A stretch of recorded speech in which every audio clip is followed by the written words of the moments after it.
time. But yeah, I guess, so let's talk first about, I just started recording for anyone who can't be on the call. Let's talk first about things coming up. Does anyone have any questions about upcoming assignments, due dates, anything like that? Yes, the final project and the website due date and the comprehensive thing. Due to the fact I'm going to a conference and I'm trying to get everything done. So I'm just trying to get all the next assignments needed.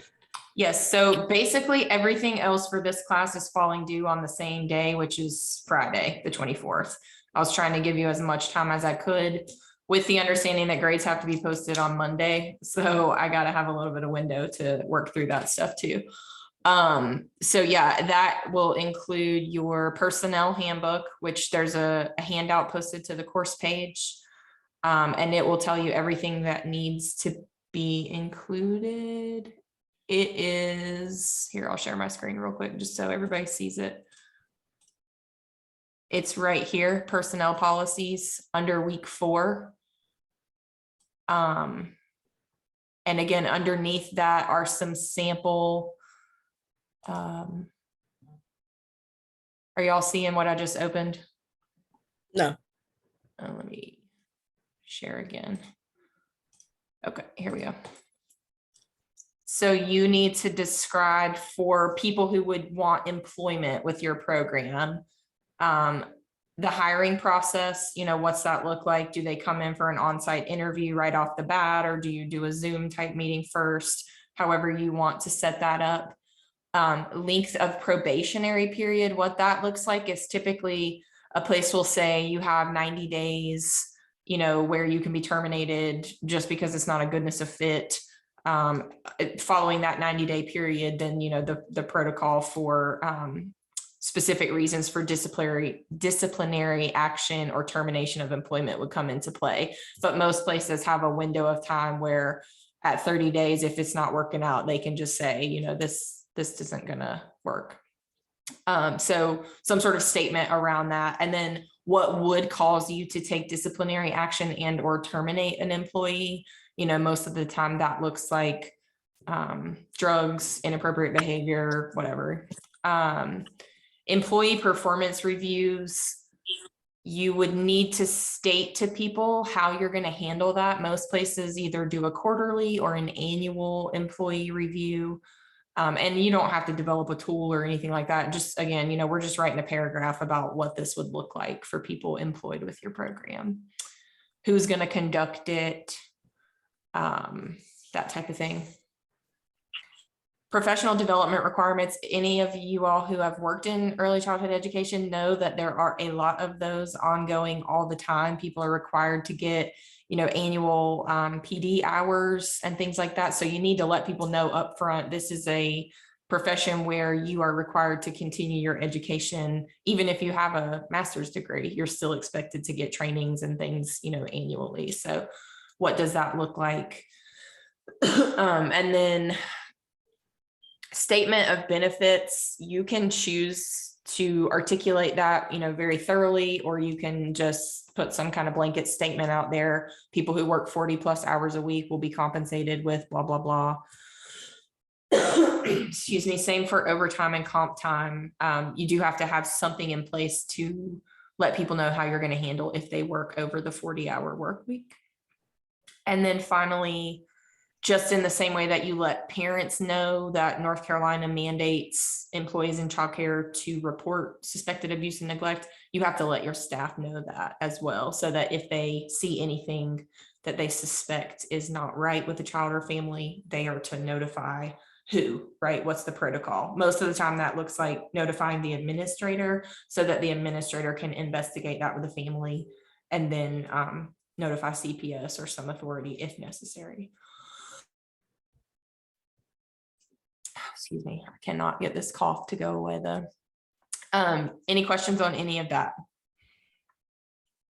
So again, it's probably going to be another 2 to 3 page document once you get all these little statements written. And that's your final handbook. And if you have more, because I didn't see that page, is that okay? Oh yeah. Yeah. I just go back and use this as a checklist to make sure you have all these ideas in there. So there's that. And then other things coming up due are the website. So the website, you've already posted the link for me. And I just would say sometime during this week, make sure that you go back and plug in some tabs that reflect the work you've done on your program policies and how you've kind of developed your program. At a minimum, people need to be able to go on there and probably see your philosophy and mission statement. How much does it cost to attend your program? You know, you want to make it something that families would access and say, oh, I can compare this program to this program across town because I have enough information here to see what they're both about. And so I'm not putting any real parameters or requirements on that. I'm going to leave that up to y'all to make it look professional and make it have the information on there that you want families to see about your program. Or potential staff, you know, that's another way that you might draw people in for employment purposes. So you might consider that too. Do we need to resubmit the link at the end of the week? If it's like a Google, do you still have that? No, if it's a Google slide that you posted to the, as long as it's current and it's capturing changes you've made, I should be able to go. Well, I don't know, because a lot of them are in, I think even though they're embedded in Word documents, because it's a Google Doc, it should be like dynamic, you know, I should be able to see the changes that you've made. Can you check and see and let me know if you can see mine? Let me look real quick.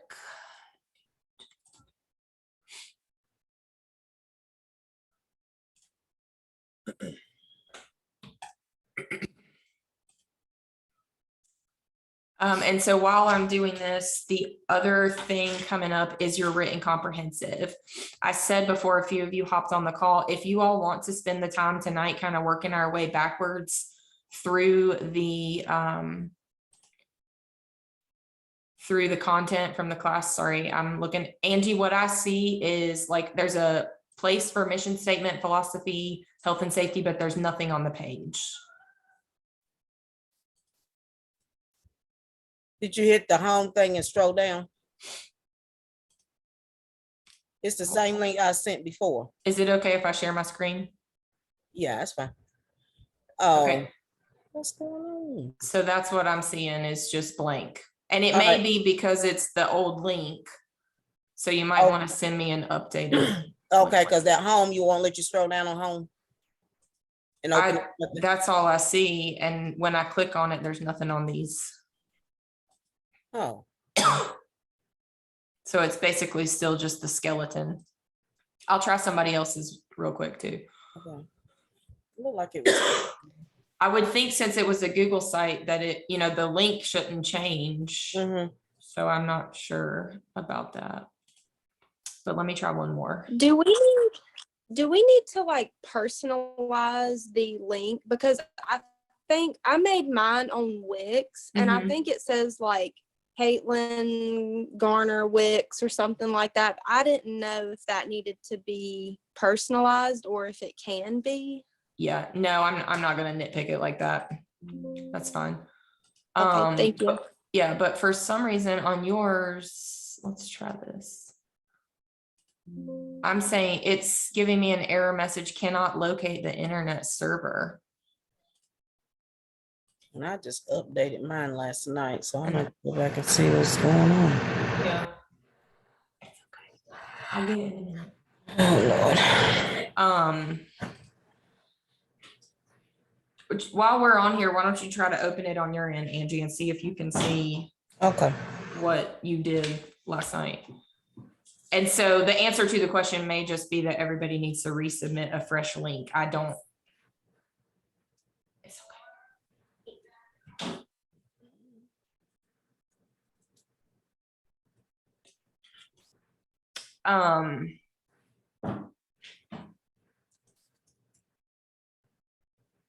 Will you have a new place to submit that link or we submit it to the old one?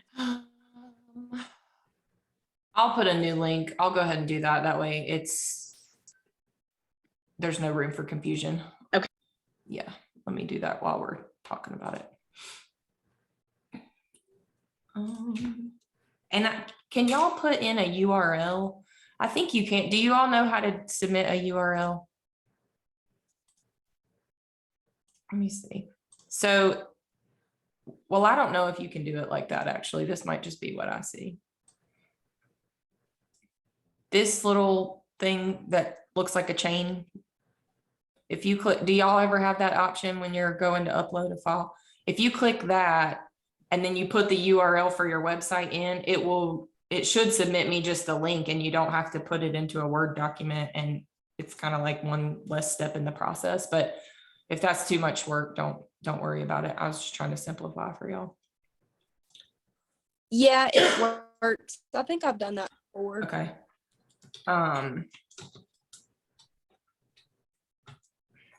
So I'm placing a thing that says final web page, and it's going to be Opening up on my end. It is okay. Mhm. Well, that's good news for you, right? Yeah.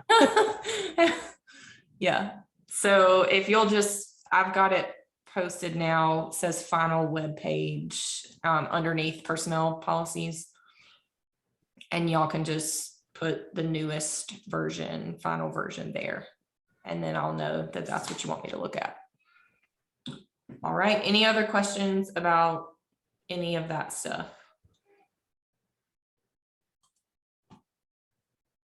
Well, whatever you get through with this, I shared it again. Just let me know if you don't get it, and I'll keep trying to do it because I'm trying to have everything, turned in. I gotcha.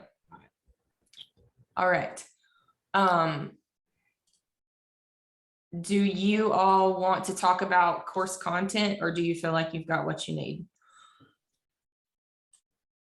We can talk about it, what you are looking for in the last thing. Okay. And so feel free, this is your time. I don't want to infringe on it. This is an optional call. So if you want to go, then I will not be offended, and I'll assume that you're good. And if you want to stay, here we are. Okay, so again, I'm just going to kind of talk with you all through content, and I'm going to work backwards. And this will be, the key stuff that I want you to be aware of for the final. Has anyone had the opportunity to look at the content that was posted for this week, this final week, about financial stuff? Okay, I'm going to open that up real quick. And I'm not necessarily going to go through this too extensively because y'all have got all the content here. I just kind of want to hit the highlights. So if I'm talking about something and you're like, what is she talking about? You may need to go back and review this stuff. All right, let's see. On the fiscal management PowerPoint, in particular, I want you to be aware of, this is coming from slide 6, these different types of budgets. So we all know that budgets are, the mathematical line items that list out incomes and expenditures, right? And there are 3 different types of budgets that most programs use in some form or fashion at some points in time. The first is a startup budget. This is going to be for a brand new program or for like an extension of a program. If any of y'all are familiar with the Child Development Center that's over to the side of campus, you know that they're doing a huge expansion. They're basically doubling in size. And so for each one of those classrooms that's being added on to the program, the administrator over there is having to do a startup budget that looks at what are all of the one-time costs that we're going to assume. So that's furniture, materials, staff, as you take on new people, all that stuff goes into a startup budget. Any program that is functioning in any capacity has to have an operational budget. So this is once you get your legs under you and you've bought all those one-time things, you have an annual, most of the time, year-to-year operational budget. And again, it's going to list out everything we think we're going to spend money on, and it's going to project all the income that we think we're going to generate from tuition, grants, Head Start funding, whatever the case may be for your program. And then the final one, this one is used more infrequently, but often when you write for a grant or when you present to like a board of directors about your budget, your operational budget, or if you're trying to purchase like some big ticket, $20,000 playground items, you're going to have a narrative that explains what we're trying to purchase, why we need it, how does it support children developmentally, socially, whatever the case may be. So again, the narrative budget is very specifically used when you're presenting this budgetary information to like someone that holds the purse strings, so to speak. And those are the 3 types of budgets that programs work with. Any questions on those? So you need to know them and you need to know what's the difference among those 3. Kind of what do they look like and feel like to a program. All right. So then thinking back to what you should have looked at for, I believe last week, week 4, there was a video that I was talking about the hierarchy within a program. Do y'all remember that? Can anybody talk to me about those 2 different models? What's the difference between a top-down and a collaborative program model?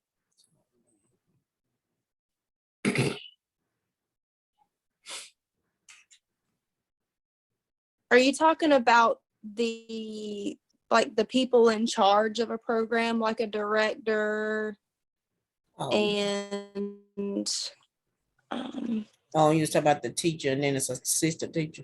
Yes, and that's really the key to it, is what Angie just mentioned. So Caitlin, yes, it's that there are arrows kind of showing who answers to who, for lack of a better way to explain it, who is supervising whom, right? And most of the time what that looks like is some sort of governing body, like a board of directors or a bigger agency. And then there's the program administrator underneath them. And then underneath the program administrator are all these other people. You've got, kitchen staff, teachers, et cetera, et cetera. But the thing that I want you to be aware of is that in a top-down model, it's the lead teacher having supervising responsibilities for the assistant teacher. So there's an understanding of both parties going into it, that I will be answering and I will be, turning things into maybe my lead teacher as part of my supervisors. In a collaborative model, it's more of a co-teaching model. So those 2 teachers are seen as equals in the classroom. Usually there's not a difference in their education, in their background, and there's no expectation that I turn my lesson plans into so-and-so and she reviews them. I am fully, and I'm answering directly to the program administrator in that model. And so what's important to understand about that is this idea of span of control, right? The span of control is how many people any one person in an organization is responsible for. So when I describe those 2 models, in which one is the span of control greater, or is the administrator in charge of more people? the top-down model. Top down. It's actually the opposite, because in the top-down model, the administrator is not necessarily directly responsible for Director of boards. Right. So really, if you think about that from an administrative standpoint, it can be a benefit to a program administrator to say, Brandy, as my preschool teacher, I'm placing you in charge of this classroom. You handle things, and if you can't handle them, then you bring them to me. Where if I have Brandy and Sarah in the classroom together and they both have to come to me directly, that's 2 people that I'm responsible for answering questions from, fielding challenges. You know what I mean? There's a level of, it's kind of like a buffer that you can have when you have that top-down model. So the span of control is less with the top-down model and greater with the collaborative model, because more people equals more span of control. Does that make sense? Yeah. Okay. All So you right. said less, span of control is less with the top-down model and greater. Okay. The level. Yes, because what span of control is actually referring to is how many people is the program director directly responsible for. And, you know, I mean, y'all, with the understanding that, yes, the program director is responsible for the assistant teacher too, but there's a level of support that the lead teacher might be able to give that kind of takes some of that responsibility off of the program administrator. And it's not a right or wrong type of thing. It's just two completely different models. I've been a part of both in different contexts, and I've seen both have benefits and challenges. So just something to be aware of. All right. So for last week, also, you guys looked at 6x6 management planning, right? Somebody share a takeaway, kind of what was that process, and what's the purpose of it? How to It break. breaks it. For me, oh, you go ahead, Sherry. That's okay. It kind of breaks it down and makes the goals more accessible, like one at a time, and you can accomplish more that way and not so overwhelming. Yeah, it's a great way to chunk out big jobs and make them more manageable by doing one thing per week. I used the 6x6. I discovered it in my professional life, I don't know, maybe 4 or 5 years ago. And it was a game changer for me because I'm like a major procrastinator, especially when it comes to big things. And so I would have, you know, these huge grant things due or whatever, and I would put it off until it became very overwhelming to get the job done in a timely fashion. And when I discovered this, I thought, oh my goodness, you know, if I just like plan my 6 weeks out, I do one thing a week. And then if I get distracted or something comes up and I don't do it for 2 weeks, I'm still good because I've got 2 or 3 weeks, you know, left to work on this, and I've already got it started. So know kind of what the purpose of the 6x6 is and be able to talk about, you know, how it might be beneficial to an administrator or program director.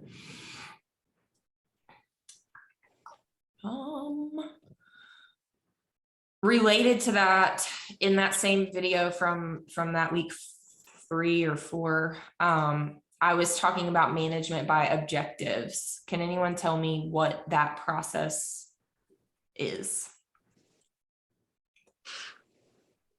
Now, what was the question again? Management by objectives. What's an objective? Like something to do. Yeah, a goal to accomplish, something that you have to do, right? And so management by objectives is basically the translation of my program goals.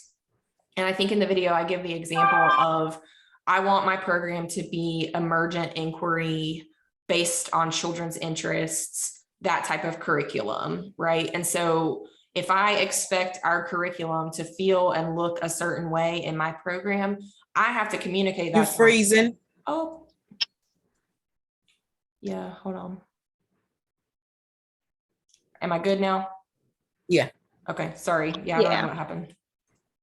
So I was just saying, if I have goals related to my program curriculum, I have to communicate those goals to my staff if I'm going to expect my staff to do any work that aligns with those goals, right? And so when I do, you know, we talked about personnel handbook, the annual staff review or a quarterly staff review where we sit down and we talk about what are your goals for this upcoming year. If I want my teachers to be, you know, doing a certain type of planning or writing documentation and observing children in a certain way, it's my responsibility to communicate my program objectives to them and help them develop their own objectives that align with my program goals. Does that make sense? Yes. And that's the process of management by objectives. It's simply taking the program goals and helping to translate and transfer those to staff members so that everyone is kind of in their own way and in their own space working towards the same big overarching goals.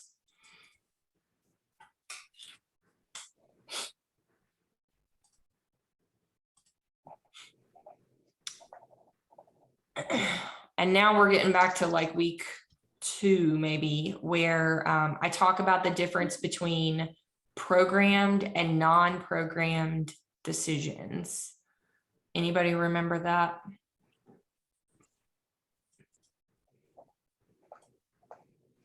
So there are decisions that you have to make as a program administrator, like, 24/7. That's big part of the job.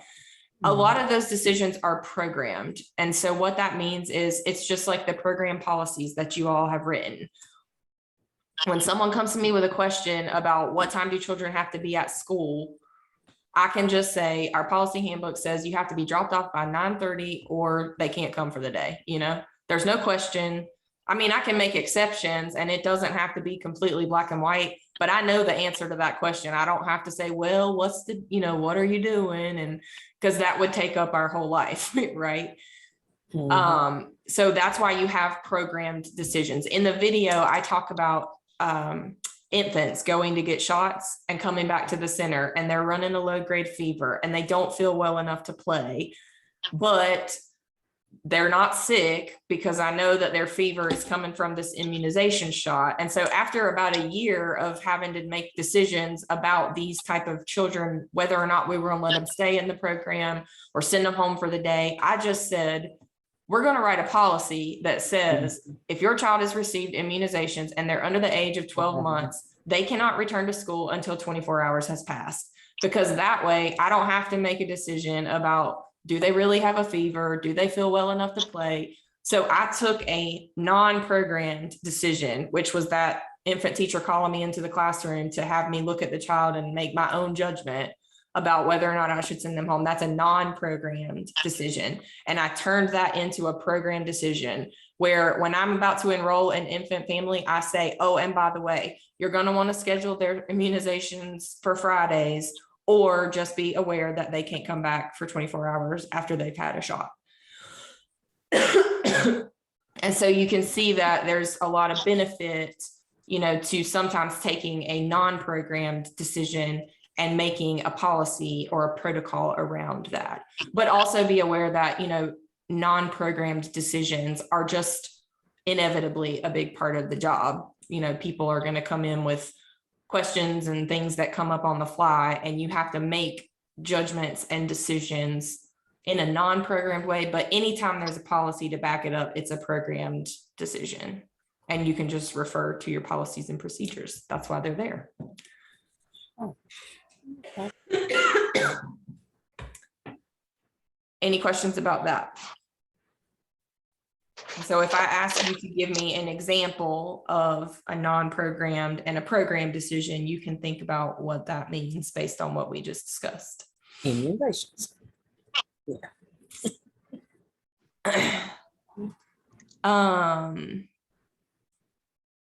In one of the videos, I talk about the Latin root for the word vocation. Does anybody remember that? Vocal. What do you think that means? Speaking out. To call.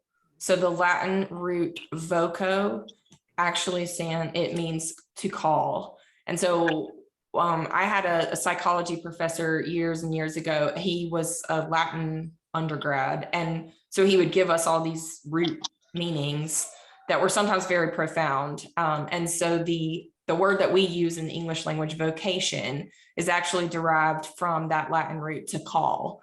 And so what I say to people, often in this work, if y'all have been in it for any amount of time, you know that this is hard work and this is heart work. And you don't need to be here doing this work unless you feel like there is a call in your heart to work, to serve families and children. There are, especially today, you can go wash cars for $14 an hour or something crazy, there are a lot of other options out there. And I just think people need to really search their hearts and make sure that this is what we need people who are called to do this work. But I do think that, you have to wake up feeling like you are called to do work in the early childhood field, to be successful and to have longevity and to feel fulfilled in this work. Because again, you know, sometimes you bring home other people's stuff. It's very emotionally draining. Yeah. But it is also very rewarding. I mean, I don't want to talk negatively about it because there's a lot of positives too, but I just always like to mention that, because for me, hearing someone say that to me, you know, made me really reflect on why I found myself in this field all these years. And then the last couple of things from way back at the beginning of the course, I'm going to share a PowerPoint real quick about leadership styles. Which one is it? So this is coming from week 2, I think, where probably the one called reflective management, if I had to bet. Sorry, they're not labeled the same for me. Are y'all still seeing the PowerPoint? Yes. Okay. So you see leadership styles: autocratic, free reign, and participative. You all are, I'm assuming also, I know in one of the discussions we talked about parenting styles, but that's something that we get a lot of in, you know, this line of work and in our classes is the parenting styles, which are, who can name those? Authoritarian. Oh, yeah. It's not on here.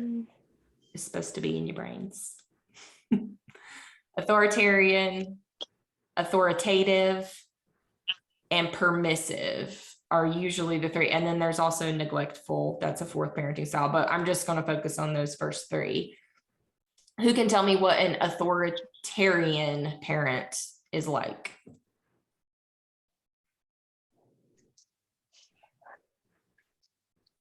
Probably it's got to be their way, and probably they assume that they know everything that's best. Yes. So authoritarian is very much my way or the highway. You do it because I said so. I'm the one in charge, and you just do as you're told. And so leadership styles can align very closely with these different parenting styles. Autocratic leaders function in that same way. So they are kind of demanding, they hold the authority in the program or in the organization, and they can say, you know, we're doing this my way or the highway. There's not a lot of room for kind of a democratic process. They just tell you what to do and they expect you to do it. So the opposite parenting style from authoritarian is permissive. And that is a very hands-off approach, right? They're just kind of, you do you, go with the flow. I'll be here if you need me, but I trust you to make your own choices and to go your own way, you know? That aligns with what you see second on this list called the free reign leader. Free reign leaders do not hold very much authority over their subordinates, and they expect the group to find the best way to kind of function and to accomplish their goals and all of that. So free reign is like permissive. And then that kind of middle of the road in terms of parenting or leadership. For parenting, it is authoritative, right? That is where parents do hold authority over children to some extent, but they also involve children in the decision-making process. They might try to give children a lot of choice. They take a very respectful approach. It's more of, again, a democracy, a partnership, if you will. And so that aligns with this notion of participative or participative leadership, where leaders are, you know, maybe having votes, trying to get group buy-in before they make decisions that are going to impact the group. Seeking to, you know, come to consensus among everyone that's going to be involved. Does this all make sense? Okay, so dig those parenting styles out of the archives and remember what they look like and feel like, because you'll need to kind of compare leadership styles to parenting styles. And finally, the difference between leadership and management. This is coming from the very first PowerPoint that I had posted. But just off the top of your heads, can anyone describe the difference between leading and managing?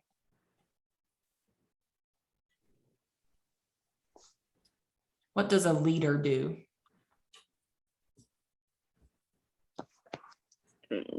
They set examples, like positive examples, and they're probably more involved and actually care about the staff. Yeah. So I think they definitely model. They're definitely in the trenches, also doing the work alongside staff. It doesn't usually serve me well, to tell people what to do if I'm not willing to get in there and do it myself. But, kind of in the same way that I mentioned management by objectives and that responsibility that I have to teach people and share my program goals and my philosophy and my beliefs with my staff so that they can act accordingly. That's leadership, right? I have to have a vision for what I want this program to look like, the way I want children to feel when they're here, the way I want families to feel when they come to our center. I have to have a vision for that. And then I have to communicate that. And that is how I lead my program. Now, management is a whole other thing, and they're not mutually exclusive of one another. So sometimes I'm managing while I'm leading, or I'm leading while I'm managing, but management at the end of the day is more this daily operations stuff, right? I got to have people here so that we can meet ratios. I got to have somebody to prepare the meals. I got to have money coming in so that I can pay the bills. Those are the kind of management pieces that don't necessarily have to involve leadership, because I don't have to talk to you about my program mission and vision to get you to come, make turkey sandwiches for lunch. I can though, and then I'm leading, and then I might be, talking to you about why family style service is so important to me, because this is how I want people to feel when they're having lunch at my program. That's leading while I'm managing who's in the kitchen cooking. So that's why they can overlap and overlay. But they're very distinct, because you can have managers that do a really good job without ever leading. They don't have a vision. They just hold down the fort. And then you can have leaders who are very visionary, but they don't know how to manage. They let the ball drop on really important stuff that keeps the wheels turning. So it's a two-part job. Both of those things have to kind of come together to have a really strong administrator. Okay. And really, if you don't take anything else away from this class, those are the golden nuggets, friends. Those are the things that I want you to walk away with. All right. So Angie, did you say that you had that website posted? Yeah, I shared it again. See if Okay, I'm gonna try to share. This computer stuff. Got it. Did somebody else have a question? yeah, are you going, so for the written comprehensive, are you gonna post questions and then we Yes. just, What day are you gonna post? It this is to? actually posted now. I believe I sent it out before we met, but let me double check that too. Okay. So y'all will have this week to get that written and submitted. But yeah, it should be available to you. It's at the very bottom of the class page. Okay. And I went in and put a file that says final just before class. So. Yep. so you do we should just have- answer those in paragraph form? Mhm. Okay. Yeah. Yep, just write, and you can write in on that document. Just make sure that your name is on it somewhere and that I can see your answers separate from the questions. Okay. Does each answer need to be a solid paragraph, or do you just want us to answer it the best we can? Just answer it the best you can. If you can communicate your ideas in bullet form, I'm not attached to some people write more clearly in long, lengthy stuff, and some people can get it all done in a list, whatever works for you. I just Okay. want to make sure that you have the content and that you understood all of it.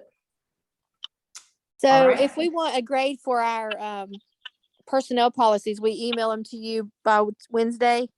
If you want the opportunity to make corrections. Yes. Yes. Okay. Yeah. So get me those by Wednesday through email, and then I'll send you feedback in comments. A Word document is useful to me. Sometimes when people send me a PDF, I can't manipulate it. And so I can't go in and say, this needs to be moved or change, you know what I mean? Yeah. So a Word document by Wednesday, and then I'll get you feedback as quickly as I can so that you can get your final version posted by Friday. Okay. Thank you. No problem. Any other questions? No. All right. Well, thank you all for being here. Again, I apologize that we couldn't meet a couple weeks ago. I do know that this class is it's a little less overwhelming if we can kind of do this and check in and talk about the content and concepts, but I was very much laid up in the bed for a couple of days, and it was just not possible. So anyways, I'm available for the rest of the week if you have anything that comes up. Otherwise, check for my feedback on the health policies and then be working on all of the things that you have coming due, and we should be good to go. Okay. All right. Thank you. You Did you are see it? welcome. Thanks. Thank you. No problem. Angie, I'm gonna stop recording and I'm gonna